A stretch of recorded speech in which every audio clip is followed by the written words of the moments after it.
15 Abriil 2023 waa markii uu dhacay dagaalkii u dhaxeeyay kooxda RSF iyo ciidamada Suudaan.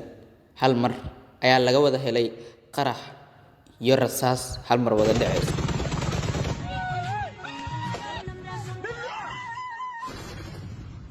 Dagaalkaas ayaa wuxuu ka qarxay magaaladii Khartoum ee caasimadda Suudaan. Labada dhinac waxaa hogaaminayay ciidanka qaranka Suudaan, waxaa hogaaminayay Generaal Cabdifataax al-Burhaan, halka kooxda RSF uu hogaaminayay Maxamed Xamdaan. Marka hore labadan nin waxay ahaan jireen saaxiibo, waxay isla rideen dowladdii rayidka ahayd, laakiin markii isku dayay in la mideeyo ciidanka dalka iyo kooxda RSF, kalsooni darro iyo damac siyaasadeed ayaa kala geeyay. Markii dagaalka la bilaabay, magaalada Khartoum waxay isku bedeshay meel aan la garan karin.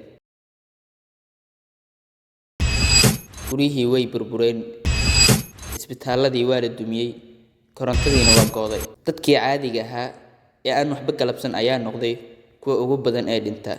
In ka badan 15 milyan oo qof ayaa ka barakacay guryahooda. Cunto la'aan iyo biyo la'aan ayaa ku habsatay magaalooyin fara badan. Dad badan waxay ku nool yihiin hooska geedaha, iyagoo aan haysan meel ay u cararaan. Dunida inteeda kale waxay u muuqataa mid aamusan.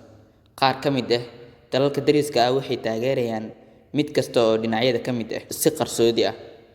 Qaramada Midoobay waxay sheegtay in Suudaan uu noqday mid ka mid ah musiibooyinka ugu xun ee bini'aadanimo sanadkii 2024 ilaa 2025, laakiin weli hubka wuu soo galayaa Suudaan, dagaalkana wuu socdaa. Marka la eego muuqaalada ka imaanaya gudaha dalka Suudaan, waa wax aan la adkeysan karin. Caruur yaryar oo gaajo u dhimanaya, hooyooyin ku ooyay caruurtooda oo dhimatay, iyo dhalinyaro aan ogeyn sababta ay u dagaalamayaan. Qof walba wuxuu leeyahay sheeko murugo leh. Suudaan maanta waxay u baahan tahay cod cadaalad ah iyo nabaddoon ah. Waa kuma kooxda RSF? RSF waxaa laga soo gaabiyay Rapid Support Forces.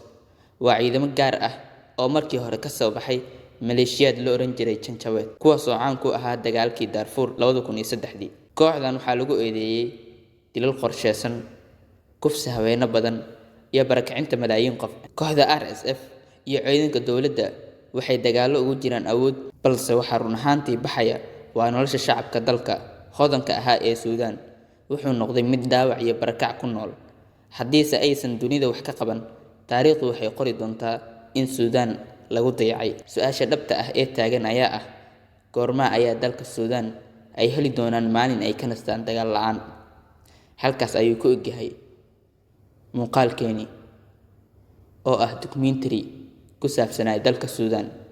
Halkaas iyo nabadgelyo ayaan idin leenahay.